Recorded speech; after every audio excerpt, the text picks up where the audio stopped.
وصفتنا النهارده من المطبخ الايطالي بكتب اللحم وصوص المشروم. الوصفه سهله والطعم عالمي، بس ما تنسوش اللايك والشير والكومنت، ولو ما اشتركتوش احب افكركم.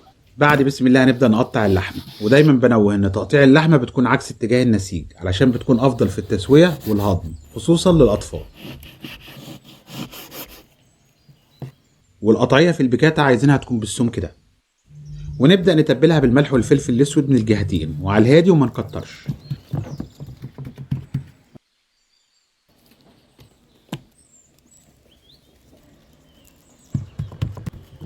ونجيب الطاسة بتاعتنا وننزل فيها ب3 معالق كبار زيت وعليهم بمعلقة زبدة.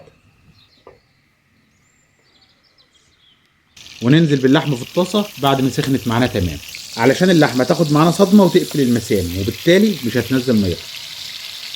عليها بعودين روزماري او اكليل الجبل يكونوا فريش، هيفوحوا مع اللحمه وهيدوها ريحه روعه.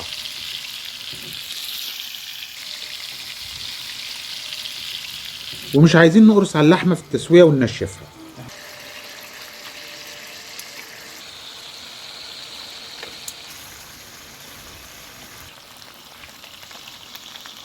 واول ما توصل معانا للمرحله دي هنرفعها من على النار.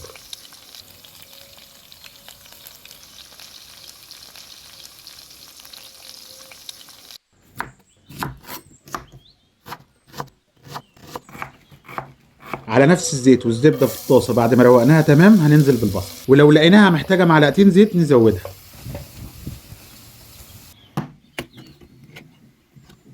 واول ما البصل يبدا ياخد معانا لون عليه بالمشروم، وللاسف ما كانش عندي مشروم فريش فاستخدمت المعلب، مش هيفرق كتير، هننزل بيه بعد ما صفيناه تمام من الميه بتاعته.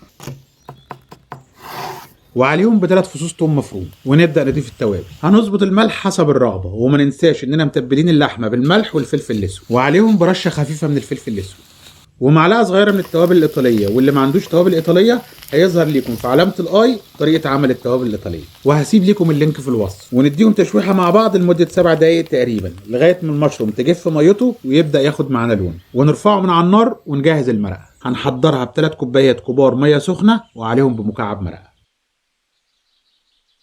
ونبدأ نحضر الكريمة، معلقتين كبار زيت عليهم ب3 معالق كبار من الزبدة. تسيح معانا وننزل ب3 معالق كبار دقيق متعدد الاستخدام على مراحل مع التقليب المستمر. ومعلومة أحب أنوه عليها دايما عشان اللي ما يعرفش توصلوا المعلومة: لكل معلقة كبيرة من الزبدة معلقة كبيرة من الدقيق، ودي قاعدة في الطبخ لتحضير الكريمات بشاميل أو غيره. ونرجع لوصفتنا. أول ما الدقيق يستوي معانا وياخد اللون الكريمي ده هننزل بالمرقة مع التقليب. وننزل بكوبايه من كريمه الطبخ، والبديل كوبايتين كبار من الحليب كامل الدسم، وهناخد نفس النتيجه. ولو حسينا ان الكريمه تقلت معانا عادي هنضيف نص كوبايه من المرقه. عليهم بمعلقتين كبار صويا صوص، ونديهم تقليبه تمام، وعليهم بالبصل والمشروم.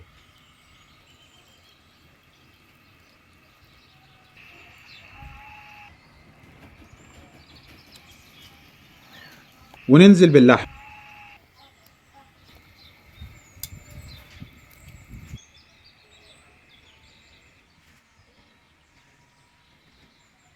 ونغطي ونسيبهم ياخدوا يدوا مع بعض على نار هاديه لمده نص ساعه، وبس كده. وده شكلها النهائي. عليها برشه من البقدونس، وبألف هنا عليكم. ولو لسه مكملين معايا يبقى شكرا كتير ليكم، وما تنسوش اللايك والشير والكومنت، ولو ما اشتركتوش احب افكركم. سلام.